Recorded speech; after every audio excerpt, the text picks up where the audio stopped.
بلند آواز سے 3 مرتبہ جناب سیدہ کی بارگاہ میں درود بھیج دیجیے.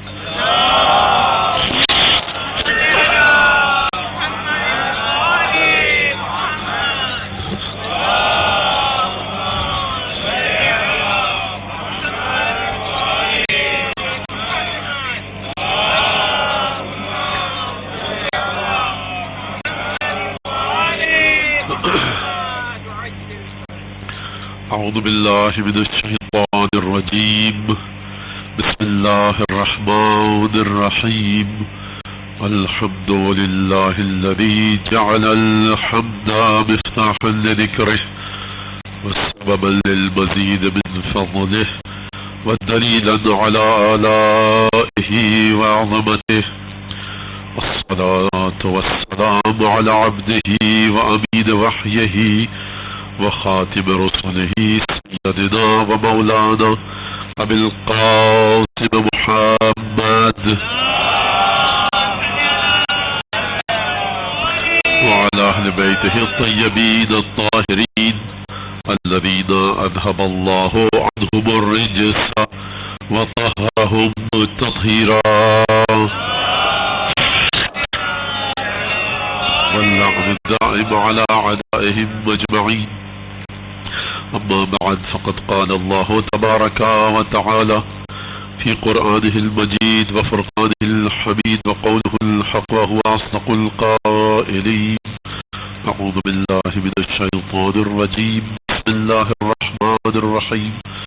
ألف لام ميم ذلك الكتاب لا ريب فيه هدى للمتقين الذين يؤمنون بالغيب ويقيمون الصلاة ومما رزقناهم ينفقون. صلوات محمد وعلى محمد.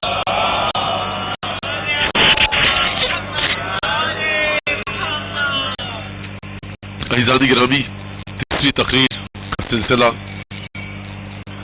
یہاں تک پہنچ گیا. پروردگار عالم اعلان فرما رہا ہے، متقین کی صفت کو بیان کر رہا ہے، اور متقین کی صفت کو بیان کرنے سے پہلے پروردگار عالم کتاب کی، قرآن کی خصوصیت بتلا رہا ہے کہ ذالک الکتاب لا ریب فیہ ھدی للمتقین. یہ متقین کے لیے ہدایت ہے. وہ لوگ جو تقوی رکھتے ہیں ان کے لیے اس میں ہدایت ہے. تو سوال یہ ہے کہ کبھی قرآن نے اپنے آپ کو کہا کہ ذکر للعالمین، یہ پوری کائنات کے لیے نصیحت کا باعث ہے، ہم نے اسے لوگوں کے لیے نازل کیا. اور یہاں اس آیت میں یہ فرما رہا ہے کہ یہ قرآن متقین کے لیے ہدایت کا باعث ہے.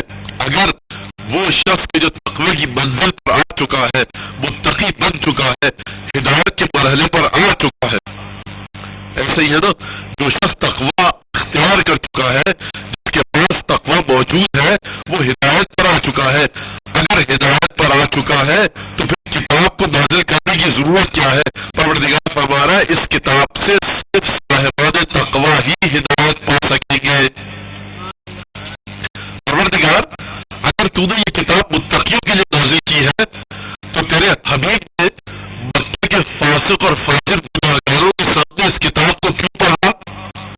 وہ پلٹ کر کہہ سکتے تھے کہ یا محمد مصطفیٰ، اے احمد، اے محمد، اے عبد المطلب کے پوتے، تمہاری کتاب خود کہہ رہی ہے ھدی للمتقین، یہ کتاب صرف متقین کے لیے ہدایت ہے. جب تم ہمیں متقی پاتے ہی نہیں ہو، جب تم ہماری ذات میں تقوی دیکھتے ہی نہیں ہو، تو تم کیوں یہ فضول کام کر رہے ہو، اپنا وقت برباد کر رہے ہو، ہمارے سامنے کیوں آیتوں کو پڑھ رہے ہو؟ ہم میں تو تقوی ہے ہی نہیں. ہمیں کیا پتا کہ شراب حرام ہے یا حلال؟ ہمیں کیا پتا کہ جھوٹ حرام ہے یا حلال؟ غیبت حرام ہے یا حلال؟ سود کھانا حرام ہے یا حلال؟ گناہ کرنا صحیح ہے یا غلط؟ ہمیں جب کچھ پتا ہی نہیں تو ہم عمل بھی نہیں کر سکتے، تقوی کی منزل پر ہی نہیں. اور کتاب کہہ رہی ہے کہ میں متقیوں کے لیے ہدایت کا باعث ہوں. اب ہم تقوی ہی نہیں رکھتے تو کیوں تم بے سود فضول میں اپنی محنت کو برباد کر رہے ہو؟ کفار یہ کہہ سکتے تھے یا نہیں کہہ سکتے تھے؟ کہہ سکتے تھے. تو پھر سلسلہ کیا ہے؟ اگر متقیوں کے لیے ہدایت کا باعث ہے تو پھر گناہگاروں کے لیے پروردگار نے اس میں دھمکیاں کیوں دی؟ نیک لوگوں کو جنت کا وعدہ کیوں دیا؟ تو عزیزان گرامی دیکھیے، پروردگار کا مقصد اور اس کا مطلوب تقوی کی ابتدائی اور اولین منزل ہے. دین مذہب خدا پرستی ہماری اور آپ کی فطرت میں ثابت ہے. یعنی کیا مطلب؟ فطر الناس علیہا فطرت اللہ التی فطر الناس علیہا فاقم وجہک للدین حنیفا. حبیب ان لوگوں سے کہہ دو اور تم نے خدا کے دین کی جانب اپنا رخ کو پھیر لو. دیکھو یہ وہ دین ہے جو تمہاری فطرت میں ہے, تمہاری ذات میں رکھا ہے. اگر تم ان سے پوچھو گے کہ من خلقہن, یہ آسمان اور زمین کو کس نے خلق کیا, سیقولون اللہ, یہ کفار فوراً کہیں گے اللہ نے خلق کیا. جہدوا بہا واستیقنتھا انفسہم, یہ دل میں اقرار کرتے ہیں, زبان سے انکار کرتے ہیں. یہ خود سمجھ سکتے ہیں کہ یہ کائنات اس نظام کے ساتھ خود بخود وجود میں نہیں آ سکتی, کوئی ہے اس کا بنانے والا. تو یہ اگر اسی تصور کو, اسی عقیدے کو بنیاد بنا کر تمہاری باتیں سنتے, یعنی کیا مطلب؟ کس عقیدے کو بنیاد بنا کر, کس تصور کو بنیاد بنا کر؟ اس تصور کو کہ کوئی نہ کوئی ہے اس کائنات کا بنانے والا, یہ نظام خود بخود نہیں چل رہا, کوئی ہے اس نظام کے پیچھے کائنات کو چلانے والا. اگر کوئی ہے اس کا پیغام دینے والا بھی کوئی آئے گا. اگر پیغام دینے والا کوئی آئے گا تو اس پیغام دینے والے کی کچھ نشانیاں ہوں گی, ان نشانیوں کو ڈھونڈتے تو خود بخود رسالت کے پیچھے چل پڑتے. لیکن ان کے پاس تقوی کا پہلا مرحلہ بھی نہ تھا. ایک گیت بھیجیے ذرا محمد آل محمد.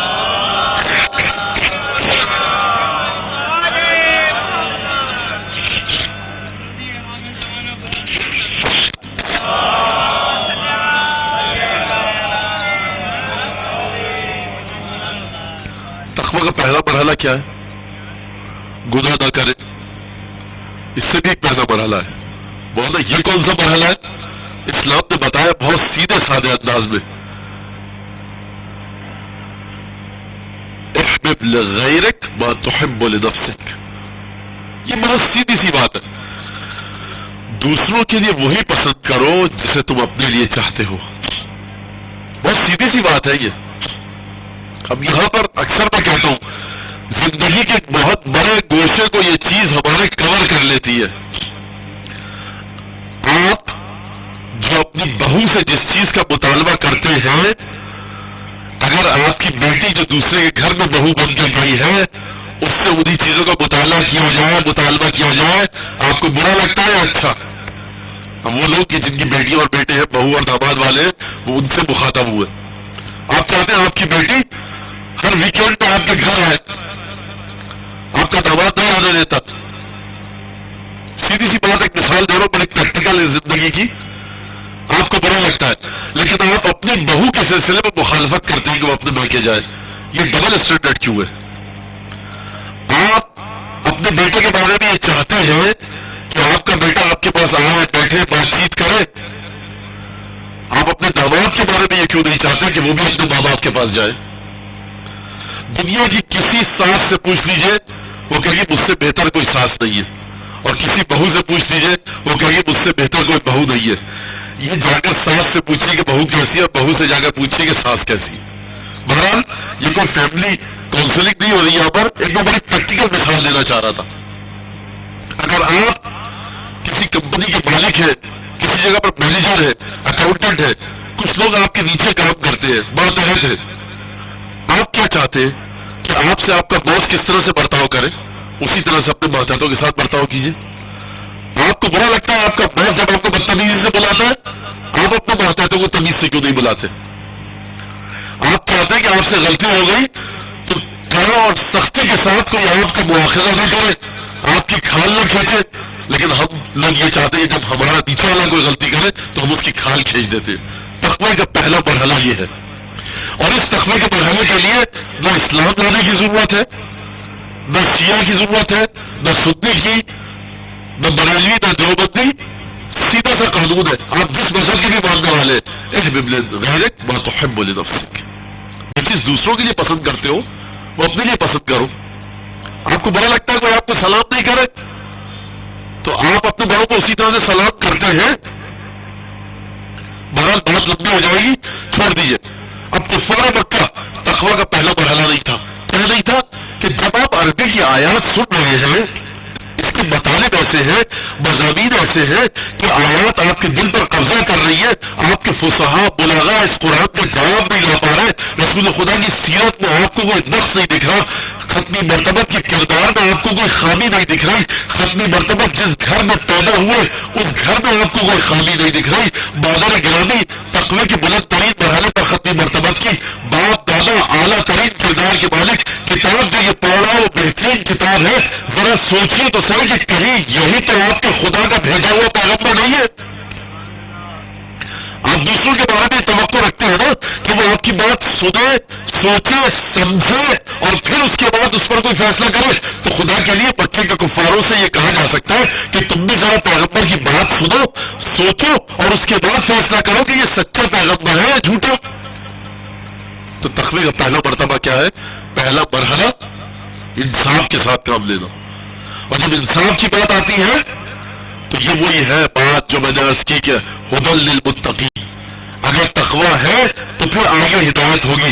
جس طرح سے کفر جب آتا ہے فی قلوبہم مرض فزادہم اللہ مرضا، کہ منافقین کے کفار کے دل میں بیماری ہے، مرض ہے، کیا مرض ہے، کیا بیماری ہے؟ یہ اپنے ہوا اور حوث میں گرفتار ہے۔ قرآن کا اعلان ہے فی قلوبہم مرض، ان کے دلوں میں بیماریاں ہیں، ان کے دلوں میں مرض ہے، فزادہم اللہ مرضا، اللہ نے انہیں ان کی مرض اور بیماری میں چھوڑ دیا۔ ایک بیماری یہ تھی جو کفار نے خود حاصل کی تھی کہ ہم نہیں مانیں گے بات، جب تم نے نہیں مانی تو اب خدا تمہیں گمراہ کرے گا۔ یہ خدا کیسے گمراہ کرے گا؟ ایک سلمان دیجیے ذرا بتاؤ کہ خدا کیسے گمراہ کرے گا؟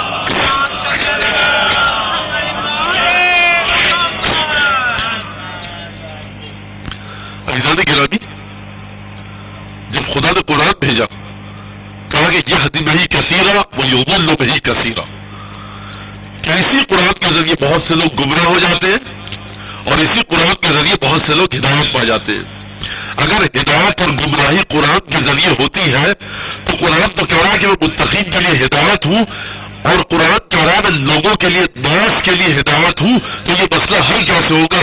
یہ حل ایسے ہوگا کہ پروردگار یہ فرماتا ہے وَمَا يُضِلُّ إِلَّا الْفَاسِقِينَ، پروردگار گمراہ جو کرتا ہے وہ صرف اور صرف فاسقین کو کرتا ہے۔ وَيُضِلُّ اللَّهُ الظَّالِمِينَ، خدا ظلم کرنے والوں کو گمراہ کرتا ہے۔ وَيَفْعَلُ اللَّهُ مَا يَشَاءُ، خدا کی مشیت جس چیز کا تقاضا کرتی ہے خدا وہ کر گزرتا ہے۔ اس کا مطلب کیا ہے؟ اس کا مطلب یہ کہ اگر کوئی شخص ڈرتا ہے کہ خدا ہمیں ہماری گمراہی میں چھوڑ نہ دے، ڈر لگتا ہے نا ہمیں کہ ہم گمراہی کی کسی منزل پر ہو، ہم گمراہی کے کسی مرتبے پر اور درجے پر ہو، ایسا نہ ہو کہ خدا ہمیں ہماری گمراہی میں چھوڑ دے، خدا ہمیں ہمارے خیالات، غلط خیالات میں چھوڑ دے، تو کرنا کیا ہوگا؟ سب سے پہلی چیز کہ انسان ظلم سے دوری اختیار کرے۔ ظلم کہاں سے شروع ہوتا ہے؟ بس میں، بازار میں، گھر میں کسی کو پیر کو کچل کر جانا بھی ظلم ہے۔ حدیث ہے کہ تم کس طرح سے چاہتے ہو جب تم کسی محفل میں نہیں ہوتے اور تمہارے بارے میں ذکر کیا جاتا ہے تو تمہیں کیا پسند ہے کہ کس طرح سے تمہارا ذکر کیا جائے، اچھے لحاظ سے یا برے لحاظ سے؟ حتیٰ اگر کوئی بری صفت بھی ہم میں آپ میں ہو تو ہم یہ چاہتے ہیں کہ جس محفل میں ہم موجود نہ ہو وہاں پر ہمارا دفاع کیا جائے، تو تم بھی دوسروں کا اسی طرح سے دفاع کیا کرو۔ یہ تقوی کی پہلی منزل ہے، یہ انصاف کی پہلی منزل ہے۔ اگر یہ آ گئی تو پھر دل نرم ہو جائے گا۔ فی قلوبہم مرض، ہمارے دلوں سے بیماریاں جب دور ہو جائیں گی تو پھر آیت کا اگلا حصہ کہہ رہا ہے فزادہم اللہ مرضا، پھر یہ بات بھی نہیں آئے گی کہ خدا ہمارے مرض کو، بیماری کو زیادہ کر دے۔ کیوں؟ کیونکہ وہ جو پہلی بیماری تھی ہمارے اختیار میں تھی، ہم اپنے اختیار سے غلط کام کرتے ہیں، ہم اپنے اختیار سے لوگوں پر ظلم کرتے ہیں، ہم اپنے اختیار سے انصاف کا دامن ہاتھ سے چھوڑ دیتے ہیں۔ اگر ہم انصاف کے دامن کو تھامے رکھیں، ظلم کو چھوڑ دیں، تو پھر دل میں ہمارا ظلم نہیں ہوگا، ہمارے دل میں بیماری نہیں ہوگی۔ جب بیماری نہیں ہوگی، صحت ہوگی، سلامتی ہوگی، نیکی اور اچھائی ہوگی، تو خدا اسی اچھائی کو مزید بڑھائے گا۔ وَيَخْتَرِفْ حَسَنَةً نَزِدْ لَهُ مِنْهَا خَيْرًا، جو ایک نیکی کرے گا ہم اس کی نیکی پر اس کو نیکی عطا کریں گے۔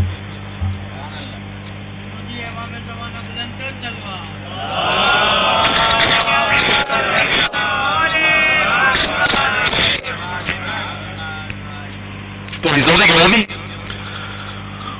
قرآن اور سائنس پر بات ہو رہی تھی اور بات کہاں سے کہاں چلی گئی ہے؟ لیکن موضوع سے ہٹا نہیں ہوں میں. کیا کیا جائے کہ موضوع کے اجزاء اس کی وضاحت ضروری ہے.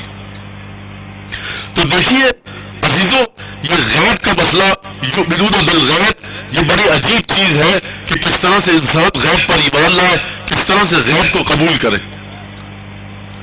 حتیٰ جب غیب کی بات آتی ہے تو سب سے پہلے حکم شرعی کی بات آتی ہے، اور اس کے بعد ہر بات اتنی آسان نہیں کہ انسان کی عقل سے سمجھ لے. کیوں نہیں سمجھ سکتا انسان؟ کیونکہ اس کا جو لیول ہے وجود کا، یہ میں ہمیشہ کہتا رہا ہوں کہ پروردگار کے وجود کے لیول سے کہیں آگے ہے. اگر وجود کے لیول میں، اگر آپ کے درجہ وجودی میں، لیول آف ایگزسٹنس میں مماثلت ہوگی، سملیرٹی ہوگی، تو آپ سامنے والے کی بات سمجھ سکتے ہیں. وہ پروفیسر جو فزکس میں کیمسٹری میں پی ایچ ڈی کیا ہوا ہوتا ہے، جب 9ویں 10ویں کے بچوں کو فزکس سے کیمسٹری پڑھاتا ہے تو اسی کتاب کے الفاظ کو نظر میں رکھ کر پڑھاتا ہے. اگر یہ پروفیسر پی ایچ ڈی کے لیول پر آ کر لیکچر دینے لگے تو 9ویں کے بچے کی سمجھ میں کیمسٹری نہیں آئے گی. لیول آف ایگزسٹنس کو سمجھیے. ایک جگہ کچھ لوگ موجود تھے، گفتگو کر رہے تھے قضاء و قدر پہ. جبر ہے، اختیار ہے، کیا ہے کیا نہیں ہے. مولا کائنات کا گزر ہوا، کہا کیا گفتگو ہو رہی؟ کہا مولا قضاء و قدر پہ گفتگو ہو رہی ہے کہ جبر ہے، اختیار ہے، کیا سلسلہ ہے. مولا کائنات نے عجیب جملہ کہا، بحر عمیق فلا تلجہ. یہ قضاء و قدر ایک بہت گہرا سمندر ہے، خبردار اس میں داخل مت ہونا. وسر اللہ فلا تتکلفوہ، یہ خدا کا راز ہے، اس کے بارے میں اپنے آپ کو زحمت میں مت ڈالو. طریق مظلم فلا تسلکوہ، یہ بہت اندھیرا راستہ ہے، اس پر چلنے کی کوشش مت کرو. ایک درود بھیجے محمد والے محمد.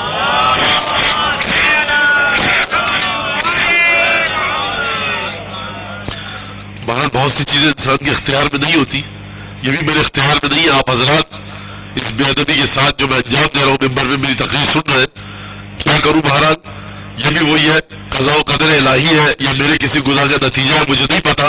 اگر قضاء و قدر الہی ہے بہرحال جو کہ ہے، یا میرے گناہ کا نتیجہ ہے، یا آپ نے کوئی غلط کام کیا ہے جس کی سزا کے طور پہ مجھ جیسا مقرر آپ کو ملا ہے، جو بھی ہے ہم سب کے گناہوں کے خاتمے کے لیے، ہم سب کی گناہوں کی معافی کے لیے بلند آواز سے ایک دفعہ سلوات بھیج دیجیے.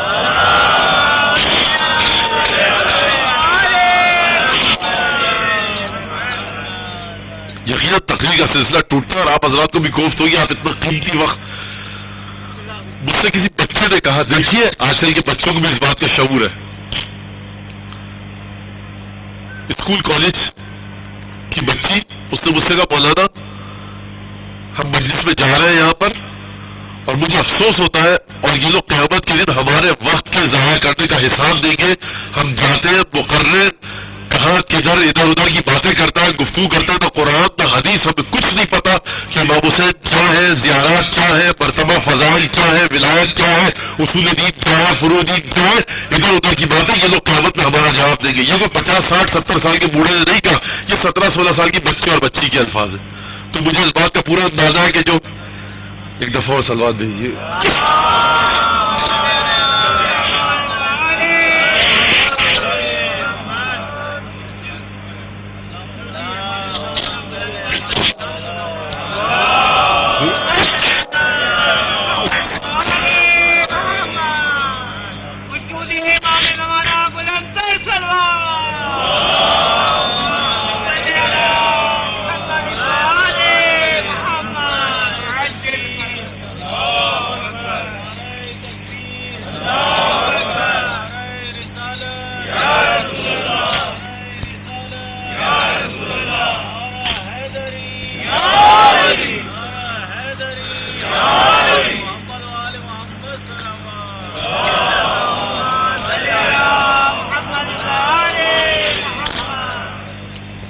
آپ حضرات کو تصویر لے کر بیٹھنی چاہیے. آج تو اس پہ سلوات ہی پڑھتے رہیے آپ لوگ، کیونکہ لگتا نہیں آج کی تقریر مکمل ہو سکی. لیکن مہاراج یہ میرا عقیدہ اور ایمان ہے کہ اس مجمع میں یقیناً ایسے کچھ لوگ ہوں گے، بلکہ آپ سب ایسے کہ جن کی سید الشہداء کی بارگاہ میں عزت ہے. میری تو خیر کوئی عزت نہیں ہے، مولا کی بارگاہ میں آپ لوگوں کی ہے، عزادار ہیں آپ دعا کریں یہ تقریر سکون کے ساتھ، اطمینان کے ساتھ پہنچ جائے، اور جو باتیں سوچ کر آیا ہوں میں آپ تک بتا دوں. اور پھر میں بے ادبی اور گستاخی کی معافی چاہتا ہوں. دیکھیے جیسے ہی بات آتی ہے غیب کی، انفاق کی،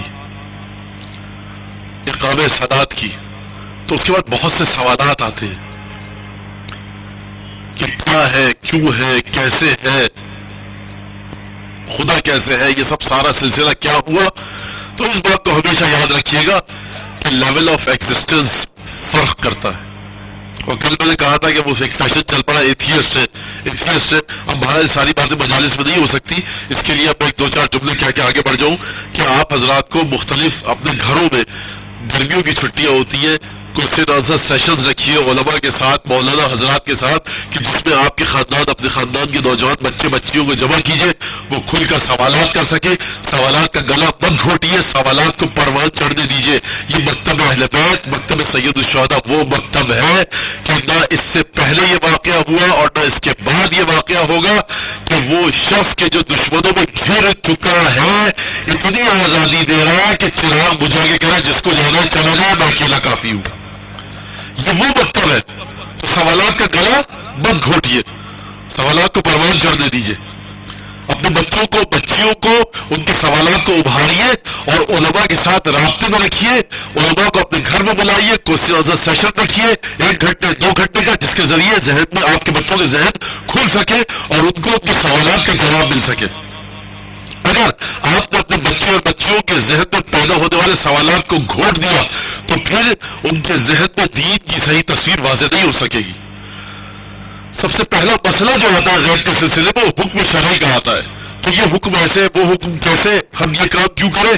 اجدادی گرامی دیکھیے. اور پھر بات آتی ہے اجتہاد اور تقلید تک. تقلید کے بارے میں جو علماء ہمارے تعریف کرتے ہیں، ڈیفائن کرتے ہیں، وہ کہتے ہیں تحصیل الحجت علی الحکم الشرعی. اگر آپ کسی مرجع تقلید سے جا کر پوچھیں کہ آپ کی جو تقلید کی جا رہی ہے تو کیا آپ ہمیں حکم شرعی بتا رہے ہیں، وہ کہے گا میرا کام اجتہاد کرنا ہے. اجتہاد کے بعد میں حکم شرعی کو نکال کر نہیں لاتا، میں حکم شرعی پر اپنی دلیل کے ذریعے بات کرتا ہوں. پھر قبلہ آیت اللہ العظمیٰ صاحب، یہ جو حکم شرعی ہے یہ کس کے پاس ہے؟ یہ حقیقتاً اور واقعاً حکم شرعی کس کے پاس ہے؟ بلکہ تقلید جواب دیتا ہے حکم شرعی حقیقتاً 14 معصومین کے پاس ہے. تو یہ آپ توضیح مسائل کیوں لکھتا ہے؟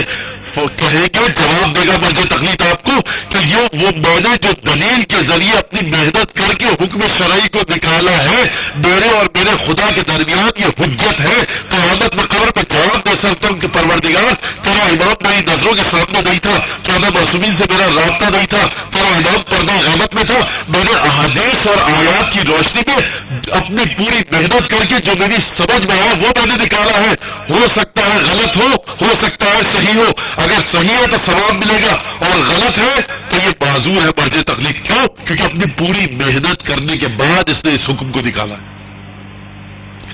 تو جتنا زیادہ فقیہ متعدد ہوتا ہے، جتنا زیادہ فقیہ غیب پر ایمان رکھتا ہے، اتنا کوئی ایمان نہیں رکھتا. کیونکہ فقیہ یہ کہتا ہے کہ میں نے حجت کو حاصل کیا ہے. حکم شرعی کہاں میری اوقات اور کہاں لوح محفوظ. لوح محفوظ کے عالم امام جعفر صادق ہے، امام رضا ہے، مولا کائنات ہے، جناب سجدہ ہے. ہم لوگ غیر معصوم ہیں، ہم حجت کے مطابق چل رہے ہیں.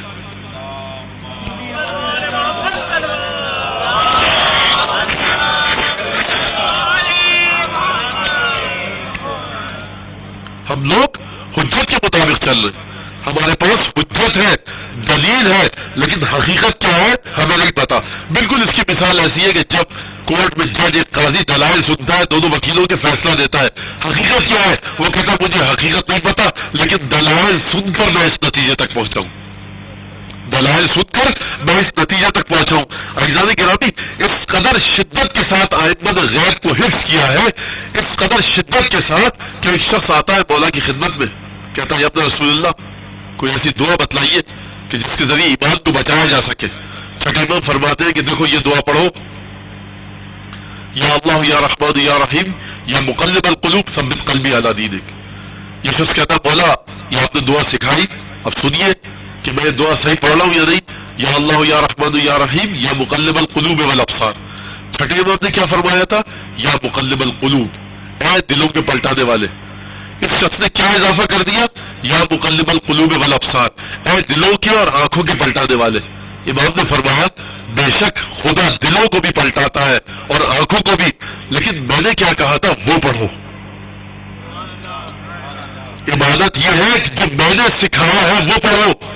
جب رسول اللہ کو دعا تعلیم فرمائیے, کہا کہ دیکھو صبح جب سورج طلوع ہونے سے پہلے یہ دعا پڑھو 10 دفعہ, اور شام کو سورج ڈوبنے سے پہلے یہ دعا پڑھو, لا الہ الا اللہ وحدہ لا شریک لہ لہ الملک ولہ الحمد یحیی و یمیت وہو حی لا یموت بیدہ الخیر وہو علی کل شیء قدیر. کہ دیکھو وہو یحیی و یمیت, وہ اللہ ہے جو حیات دیتا ہے, وہی خدا ہے جو موت دیتا ہے. صحابی نے سیکھی, راوی نے دعا سیکھی اور یہ پڑھا, وہی خدا ہے جو حیات دیتا ہے, وہی ہے جو موت دیتا ہے, اور وہی ہے جو مارتا ہے, اور وہی ہے جو زندہ کرتا ہے. امام نے کہا ہم نے کیا کہا تھا, یقیناً وہی موت بھی دیتا ہے, وہی زندگی بھی دیتا ہے, اور پھر زندگی کے بعد دوبارہ موت دیتا ہے, موت کے بعد دوبارہ یقیناً وہ زندگی دیتا ہے. لیکن جو ہم نے سکھایا ہے وہ پڑھو, ہم نے سکھایا ہے وہ پڑھو. آپ میت کو دفن کرنے گئے, 10 گھنٹے تک آپ نماز پڑھتے رہیے. دفن سے پہلے کیا پڑھنے کا حکم ہے آپ کو؟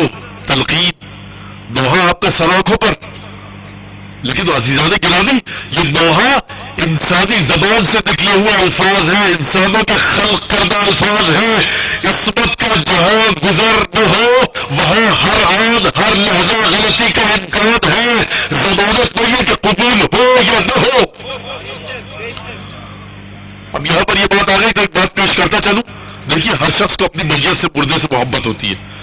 میرے والد کا انتقال ہو, والدہ کا انتقال ہو, کون نہیں چاہے گا کہ ذکر اہل بیت ہو, 2 آنسو بہائے جائے ذکر اہل بیت میں.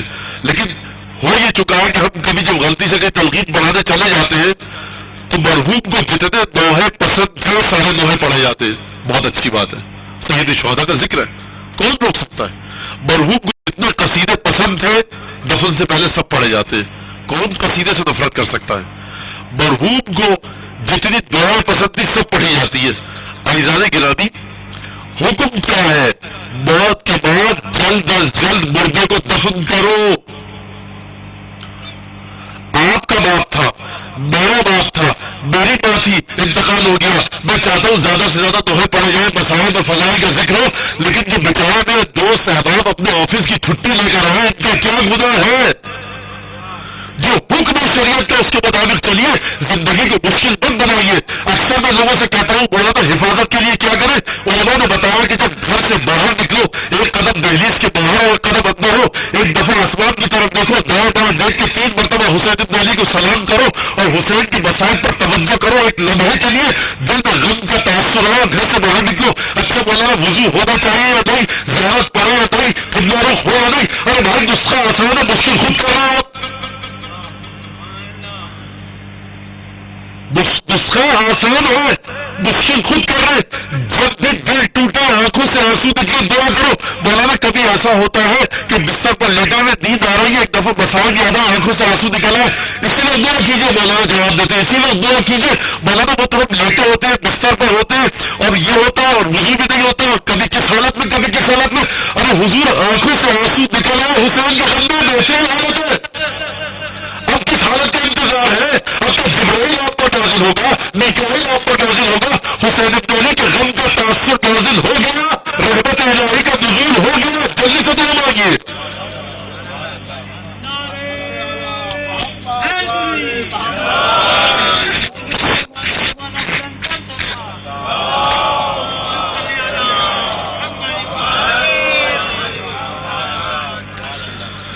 دیکھیے, غیب میں کبھی دخل مت دیجیے. غیب میں دخل دینے کا حق نہیں ہے کسی کو. شیطان نے غیب میں دخل دیا تھا, 4000 برس کی عبادت تھی. مولا فرماتے مولا کائنات لا یدرى من سنین الدنیا من سنین الآخرہ, کہ کسی کو کچھ نہیں پتا کہ یہ 4000 برس جو شیطان نے عبادت کی تھی یہ آخرت کے 4000 برس سے, جس کا ایک برس 50,000 سال کے برابر ہوتا ہے, یہ دنیا کے 4000 برس سے شیطان نے عبادت کی. پروردگار نے جب تو نے میرے غیب میں دخل دیا, ایک غیب تھا جو چھپا ہوا تھا شیطان کی نگاہوں سے, ایک ظاہر تھا جو فرشتوں کے سامنے تھا. پروردگار نے کہا دیکھو اپنے ہاتھوں سے ایک پتلا بنا رہا ہوں. فَإِذَا خَلَقْتُهُ بِيَدَيَّ, جب میں نے اپنے ہاتھوں سے بنا لیا, وَنَفَخْتُ فِيهِ مِن رُوحِي, اپنی روح کو پھونک دیا. فَإِذَا سَوَّيْتُهُ وَنَفَخْتُ فِيهِ مِن رُوحِي, میں نے اس کو بالکل بالانس کے ساتھ متوازن اور متوازن انداز میں بنا لیا, اپنی روح پھونک دوں گا. فَقَعُوا لَهُ سَاجِدِينَ, سجدے میں گر جانا. خود پروردگار کہہ رہا بٹی کا بے جان پتلا ہے لیکن روح میری ہے. شیطان نے بٹی کو دیکھا ظاہر تھی بٹی, اپنے کو دیکھا آگ کی حقیقت ظاہر تھی. کہا پروردگار خلقتنی من نار و خلقتہ من طین, اسے مٹی سے بنایا مجھے آگ سے. آگ میں حرارت ہے, آگ میں زندگی ہے, آگ میں روشنی ہے, آگ مفید ہے. بٹی بے جان تاریک اندھیری اس میں کچھ نہیں ہے. امام حسن مجتبی علیہ الصلوۃ والسلام فرماتے ہیں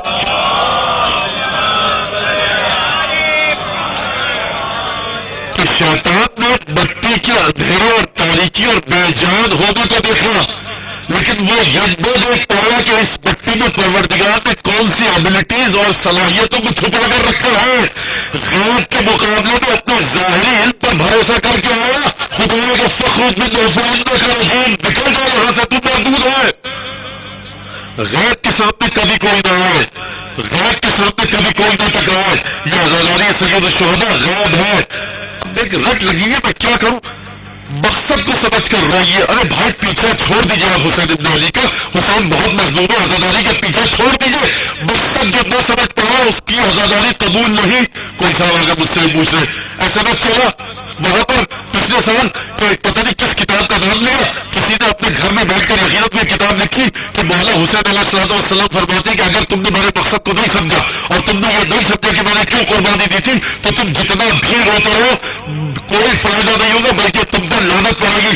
اللہ اکبر, نعوذ باللہ من ذالک. یہاں سے میں یہ کہہ رہا ہوں کہ ایسی حدیث اگر کوئی بھی لا کر دے دے میں مجلس پڑھنا چھوڑ دوں گا. پھر کراچی کے دنیا کے کسی نمبر پر آپ نے دیکھیں گے اتنا جھوٹ حسین ابن علی کے نام پر کسی نے آپ کو حق دیا ہے کہ غیر حسین ابن علی سے ٹکرائیے.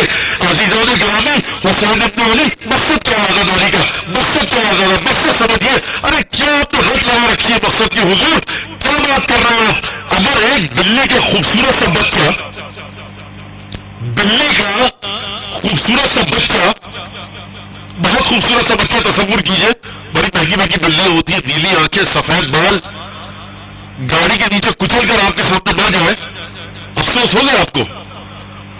اب اور آ جائیے آگے, کوئی بہت ہی بچی خوبصورت سی یا خوبصورت سا بچہ 4-5 سال کا بھاگتا ہوا گاڑی کے سامنے آ جائے اور پھر ٹکر دبا دے گاڑی, خدا نہ خواستہ اس کو ٹکر مار دے گاڑی آپ کے سامنے ہو, آپ کو افسوس نہیں ہوگا, آپ کی آنکھوں سے آنسو نہیں نکلیں گے. جب آپ کسی غیر کے گھر سے جنازہ اٹھتے ہوئے دیکھتے ہیں کہ ماں جنازے سے لپٹ کر رو رہی ہے, باپ جنازے سے لپٹ کر رو رہا ہے, جوان کا جنازہ ہے, بہت ہی خوبرو خوبصورت نمازی پرہیزگار, پورا محلہ اس کی تعریف کرتا تھا, چاہے آپ کا اس سے کوئی تعلق ہو یا نہ ہو, آنکھوں میں آنسو آئیں گے نہ آئیں گے. ارے کیا مقصد ہے آنسو کا. ارے بھائی فاطمہ کا گھر لوٹ گیا, تم مقصد کی بات کر رہے ہو. حسین ابن علی کا ذکر یہ ہے, بولا میں اس بات کی گواہی دیتا ہوں, اشہد ان بکت علیہ السماء وبکت علیہ ما لا یرا وما یرا. حسین پر گریہ کیا ان مخلوقات نے بھی جو دکھائی دیتے ہیں اور ان مخلوقات نے بھی جو دکھائی نہیں دیتی. دیکھیے کوئی غلط فہمی کا شکار نہ ہو جائے کہ مولانا یہ کہنا چاہ رہے ہیں کہ آپ ہر حرام کام کیجیے صرف حسین پر گریہ کیجیے, نہیں. لیکن یاد رکھیے گا کہ جس طرح سے جب آپ کو پیاس لگتی ہے تو آپ کا دل پانی کو تلاش کرتا ہے, اسی طرح سے حسین کا غم آپ کے دل میں شامل ہے. یہ آپ کو آپ کی ماں کے دودھ سے ملا ہے, نسل سے ملا ہے, یہ غم آپ کی ذات میں شامل ہے. مقصد کیا ہے؟ آزاداری خود ایک مقصد ہے. آزاداری خود ایک مقصد ہے. اگر آزاداری خود ایک مقصد نہ ہوتا تو نہ فرماتے چھٹے امام کی جو عالم الغیب والشہادہ ہے, وہ چھٹے امام کی جس کی زبان عصمت ہے, وہ جس کی زبان طہارت ہے, وہ جس کی رگوں میں سیدہ کا خون ہے, کہ جو علم رسول خدا کا وارث ہے, جو علم قرآن رکھتا ہے, وہ یہ نہ فرماتے من بکاؤ اب کرو تباکہ. جو حسین کے غم پر روائے یا رونے جیسی صورت بنائے. ایک روایت میں دکھایا میں بھائی لا کر کے کہاں مقصد کی بات کی گئی ہے, کہاں مقصد کی بات کی گئی ہے. مقصد مقصد مقصد کہاں مقصد, کہاں مقصد.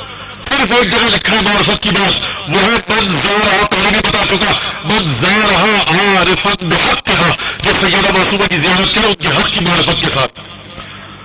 شخص آتا ہے امام ہادی کی خدمت میں، امام حضرت ابی الحسن علی ابن محمد النقی الہادی،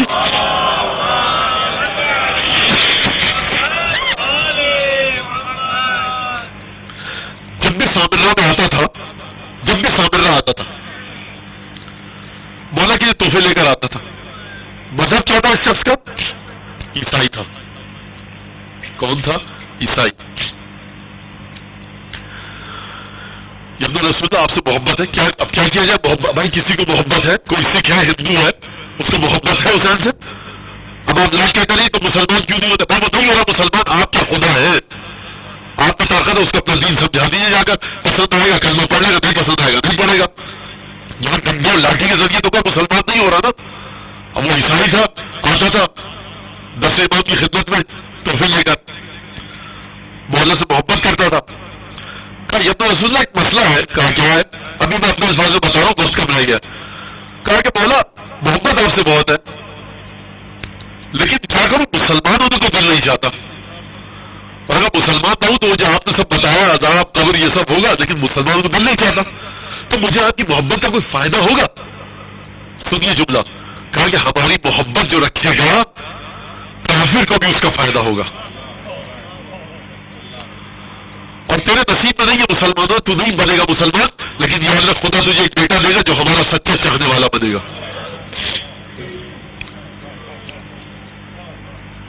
تو یہ کیا ہے؟ یہ جو روایتیں آپ مولانا بتاتے ہیں نا ممبر سے کہ جو روئے گا حسین پر اس کے گناہ معاف ہو جائیں گے، تو یہ تو گناہ کی حوصلہ افزائی ہے. تو حضور ہاتھوں کو جوڑ کر عرض کروں گا، تو یہ بات آپ خدا کو بھی بتا دیتے، رسول خدا کو بھی بتا دیتے کہ جنہوں نے یہ حدیث بیان فرمائی کہ جو حج کر کر آئے گا ایسا ہو جائے گا جیسے جس دن اپنی ماں کے پیٹ سے پیدا ہوا تھا ویسے گناہ معاف ہو جائیں گے. تو یہ گناہ کی حوصلہ افزائی نہیں ہے میں سارے سال پورا گناہ کروں اور حج پہ چلا جاؤں. یہ حج پہ تو آپ کو بہت یاد نہیں ہوتی. جو خاتون بچے کی ولادت کرے تکلیف اور درد سہے وہ ایسی ہو جاتی ہے کہ جیسے اپنی ولادت کے دن گناہوں سے پاک تھی.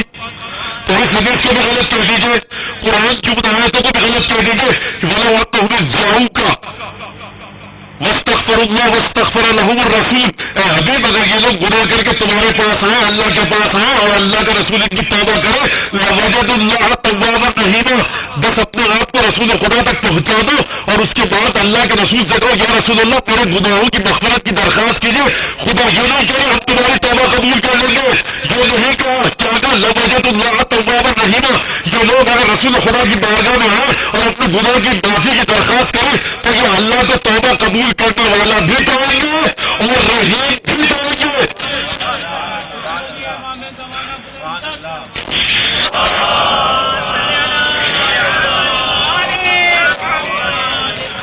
تواب اور رحیم کا مطلب کیا ہے؟ تواب یہ ہے سادہ لفظوں میں سن لیجیے کہ توبہ قبول کرنے والا. رحیم کا مطلب کیا ہے؟ جو رحمت رکھتا ہے. یعنی کیا مطلب؟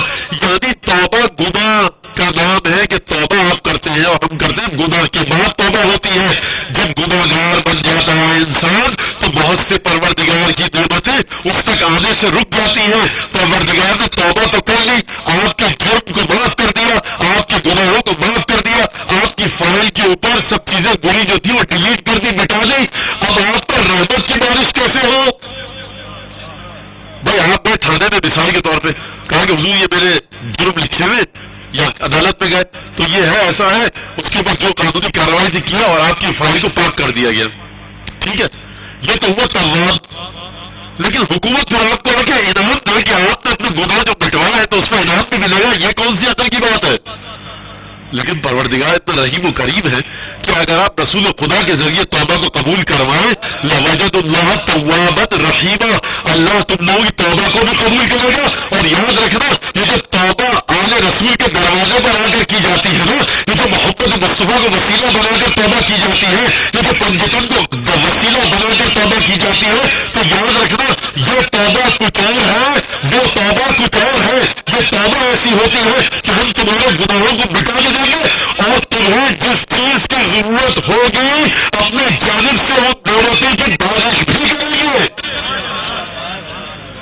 اسی لیے کہا کہ دیکھو سلوات وہ ذکر ہے کہ جس میں دونوں فرشتے مصروف ہو جاتے ہیں. وہ فرشتہ جو گناہ لکھتا ہے گناہ مٹانے لگتا ہے اور وہ فرشتہ جو نیکیاں لکھتا ہے مصروف ہو جاتا ہے. سلوات وہ عبادت ہے کہ جس کے ذریعے گناہ جھڑتے ہیں اور نیکیاں بڑھتی ہیں.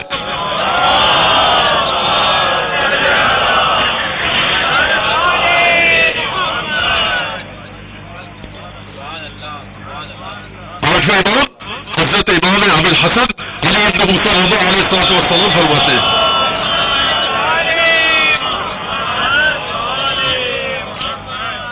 وہ جو یہ کہتے ہیں نا کہ رونے کو آپ صرف گناہوں کے بخشوانے کا وسیلہ مت بنائیے. رونے کا ایک مقصد سوچیے کیوں بیٹھے.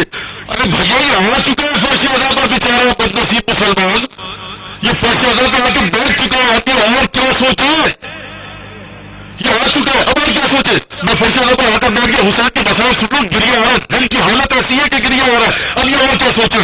آٹھویں امام فرماتے ہیں من لم یغفر على ما يكفر به ذنوبه فليكثر من الصلوات على محمد وآل محمد فإنه يهدم الذنوب هدما. وہ لوگ جو کہتے ہیں کہ جب آپ منبر سے ایسی روایتیں پڑھتے ہیں کہ جس میں یہ کہا جاتا ہے کہ جب حسین پر گریا کیا جائے تو گریا گناہوں کو مٹاتا ہے, گریا گناہوں کو مٹاتا ہے, اس سے گناہگاروں کی حوصلہ افزائی ہوتی ہے. تو حضور جا کر آٹھویں امام کو بھی درج دے دیجیے. آٹھویں امام کو جا کر سکھائیے کہ میرا آٹھواں امام اور آپ کا آٹھواں امام کیا فرماتا ہے. مولا فرماتے ہیں کہ جو شخص کسی ایسی چیز کو نہیں پاتا جس کی اب یہ طاقت نہیں رہی, جس نے کثرت سے گناہ کیے ہیں, گناہوں کا اظہار کرے تو کیسے, گناہوں کا کمپنسیشن دے لوگوں کو تو کیسے دے, اپنے گناہوں کی توبہ کرے تو کیسے کرے. وہ یہ دل کا بڑا پریشان ہے تو اسے چاہیے کہ محمد اور محمد پر بہت زیادہ کثرت سے درود بھیجے.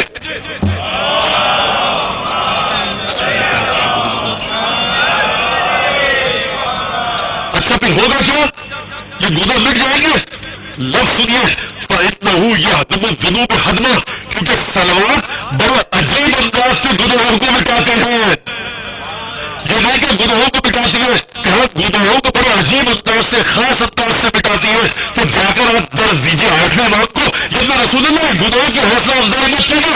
کیوں مسئلہ ہے لوگوں کو کہ سلوات بھیجو, سلوات سے گناہ معاف ہو جاتے ہیں. تو کل صبح سے شام تک کو گناہ کرو گا اور رات کو مغرب سے بیٹھ جاؤ گا اور صبح کی نماز تک سلوات پڑھتا رہے گا, گناہ معاف ہو جائیں گے. کیونکہ آٹھویں امام کو اتنی عقل نہیں تھی. یہ آج کل کے پاس لوگوں کو عقل ہوتی کہ جو مسلسل بات کرنے کا زدانی کا مقصد کیا ہے. اور ایک بات میں بتاؤں آپ کو, یہ جو بیچارے مبدین آتے ہیں نا, یہ جو بیچارے فرش عذاب پر آتے ہیں, چاہے سنی بھائیوں ہمارے چاہے شیعہ بھائیوں, یہ اصل ثواب کی خاطر آتا ہی نہیں. کوئی چیز ہے جو ایام اعظم نے کھینچ کے لاتی ہے, کھینچ کے لاتی ہے. اور یہ رو رہے ہوتے ہیں نا, یہ ثواب کا تصور واللہ بخدا نہیں کرتا. ثواب کا تصور جوش بلی آبادی کا شعر ہے, کچھ پہ بے روایت نہیں اٹھتے کسی محفل سے ہم, کچھ پہ بے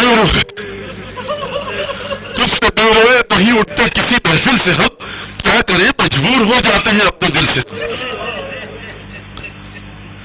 یہ محبت کا اظہار ہے حسین ابن علی کے ساتھ.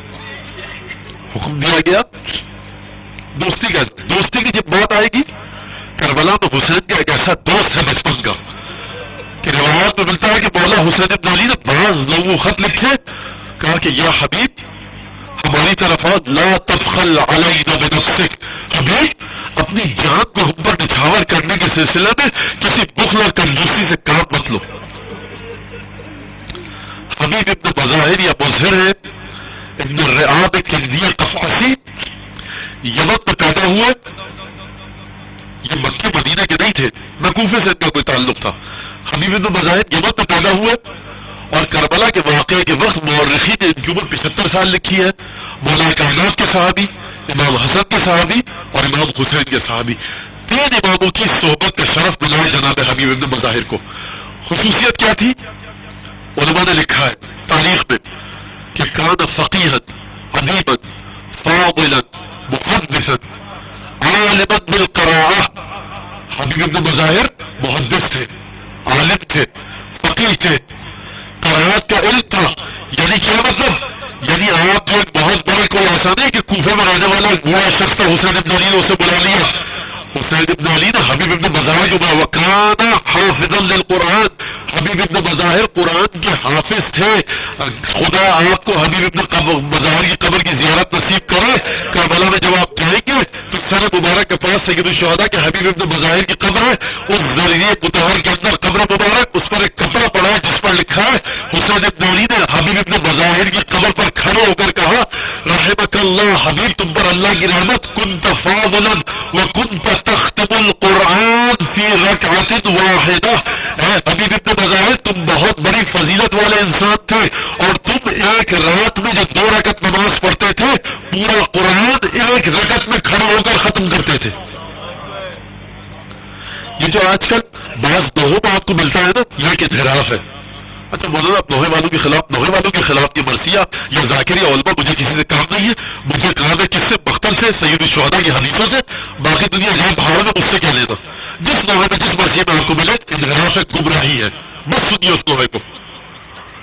کہ صاحب جب جناب زینب نہیں تو سارے نمازی قاری میں بیٹھے تھے, حاجی بیٹھے تھے, کوئی یزید کے دوران میں نمازی پرہیزگار نہیں تھا. کوفے میں جو یزید کے عمر سعد کے لشکر میں شامل تھے, شمر کے لشکر میں کوئی پرہیزگار نہیں تھا. سب غنڈوں بدماشوں بدکردار لوگوں کا ٹالا اس طرف تھا. حسین کے ساتھ حبیب ابن مظاہر جیسے حافظ قرآن تھے, مسلم ابن حسن جیسے متعدد اور عبادت گزار تھے, ابو ثمامہ ساعدی جیسے متقی اور پرہیزگار تھے, زہیر بن حسین جیسے متقی اور پرہیزگار تھے. پرہیزگار لوگ حسین ابن علی کی جانب تھے. انحراف ہے یہ بات, اس کا ذکر کرنا نہ ہو میں کہ جب زینب کبریٰ دربار میں گئی تو نمازی اور قرآن پڑھنے والے عمر سعد اور شمر کے ساتھ تھے. غلط ہے یہ بات. نیک اور متقی لوگ حسین کے ساتھ تھے, پرہیزگار لوگ. حتیٰ جب کچھ لوگ جنگ کرنے آئے حسین ابن علی کے ساتھ اور یزید کے لشکر کے سامنے گئے تو لشکر میں کھلبلی مچ گئی کہ ہم اس پر حملہ کیسے کریں. اس شخص نے ہمیں قرآن سکھایا ہے, دین سکھایا ہے, قرآن سکھائی ہے, اچھی باتیں سکھائی ہے. حبیب بنی اسد سے تعلق آئے, حبیب ابن مظاہر حسین ابن علی کی خدمت میں, بچپن کے دوست. اور اس کے بعد صبح عاشور آئی, ظہر کا جب وقت آیا تو ابو ثمامہ ساعدی کوفہ کا بڑا جانثار صحابی, ابو ثمامہ ساعدی حسین ابن علی کے پاس آئے اور آ کر ایک جملہ عرض کیا, کہا کہ یا رسول اللہ لقد حان وقت الصلاۃ, مولا نماز کا وقت آ چکا ہے. اللہ اکبر, اگر اجازت ہو تو یہ آخری نماز آپ کے ساتھ پڑھ لیں. اگر اجازت, یعنی دیکھیے آپ کہ شہادت کے لیے تیار, مولا اگر اجازت ہو تو یہ آخری نماز آپ کے ساتھ پڑھ لیں. یہ نہیں کہ مولا نماز کا وقت آ چکا ہے آپ نماز نہیں پڑھ, متعمد ہے, حسین کا غلام ہے, حسین ابھی نماز پڑھائیں گے پڑھ لیں گے, حسین بغیر نماز پڑھا میدان میں بھیج دیں گے ان کو لے جائیں گے. مولا نماز کا وقت آ چکا ہے, اجازت ہو تو یہ آخری نماز آپ کے ساتھ پڑھ لیں. حسین ابن علی نے آسمان کی طرف دیکھا, کہا رحمک اللہ, جعلک اللہ من المصلین, لقد ذکرت الصلاۃ, جعلک اللہ من المصلین. اے ابو ثمامہ خدا کی رحمت ہے تجھ پر, بالکل صحیح کا نماز کا وقت ہو چکا ہے, خدا تجھے نماز گزاروں میں سے شامل کرے. نماز پڑھنا کوئی معمولی بات نہیں ہے. حسین ابن علی نے دعا دی ہے. ابھی نماز کی صفیں لگنا چاہتی تھی کہ کسی معلوم نے کہا حسین تجھے جتنی نمازیں پڑھنی ہے پڑھ لو, لا یقبل منک صلاۃ, تمہاری کوئی نماز قبول نہیں ہوگی. بس یہ سننا تھا کہ حبیب ابن مظاہر 75 سال کے بوڑھے صحابی کو جوش آیا اور اس نے کہا لا تقبل من ابن رسول اللہ وتقبل منک, اے ملعون, اے شقی, تیری نماز قبول ہوگی اور رسول کے بیٹے کی نماز قبول نہیں ہوگی. یہ لوگوں نے نماز جو پڑھنا شروع کی ہے نا, تو ان کی نماز جو حسین کے ساتھ پڑھی گئی ہے یہ حبیب ابن مظاہر کے حملے کے صدقے میں یہ نماز پوری ہوئی ہے. حبیب ابن مظاہر سے کہا یہ نہیں کہ مجھے تاریخ میں نہیں ملا, لیکن حبیب نے نماز کے دوران حملہ کیا ہے, لشکر کو پیچھے دھکیلا ہے, جب جا کر یہ نماز پڑھ سکے ہیں. اگر بتا دیا کہ اگر یہ لوگ نماز پڑھنے والے ہوتے تو حسین کو نماز پڑھنے دیتے. یہ بد کردار, بد اتوار, بد نسل لوگ تھے کہ جنہوں نے رسول کے بیٹے پر اتنا رحم پیدا کیا کہ اسے نماز پڑھنے دیتے. بس ایک دفعہ حبیب نے حملہ کر کے لوگوں کو دھکیلنا شروع کیا, ادھر حسین نے اپنی نماز ختم کی, حبیب کے جسم پر تیر آ کر لگے, حبیب کے جسم پر تلوار آ کر لگی. عزیز 75 سال کا بوڑھا شخص جسم سے خون بہنا شروع ہوا. کئی پہر کی تسلگی ہے, پیاس کا غلبہ ہے, جب جسم سے خون بہنے لگتا ہے تو انسان کمزور ہو جاتا ہے. حبیب کے ہاتھ سے تلوار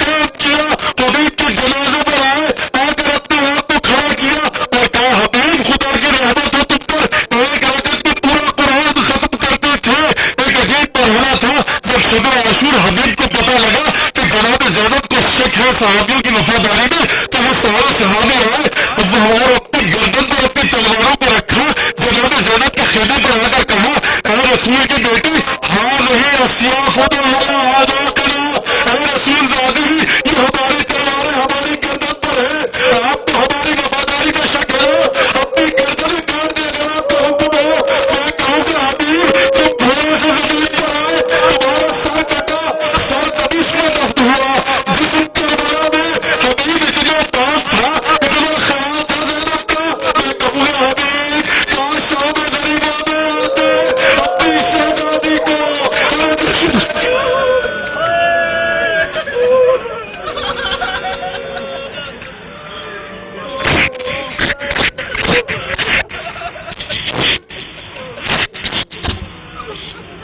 لا لعنة الله على القوم الظالمين. اللهم كن لوليك الحجة بن الحسن صلواتك عليه وعلى آبائه في هذه الساعة وفي كل ساعة ولي وحافظه وقائد وناصر ودليل وعين حتى تسكنه وربك طوعا وتمتعه فيها طويلا. اللهم تقبل منا إنك أنت السميع العليم وتب علينا إنك أنت التواب الرحيم. واقتد محمد يا ارحم الراحمين بجاه محمد وآله الطاهرين. دعاؤں کی قبولیت کے لیے بہت آواز ضرور دیجیے.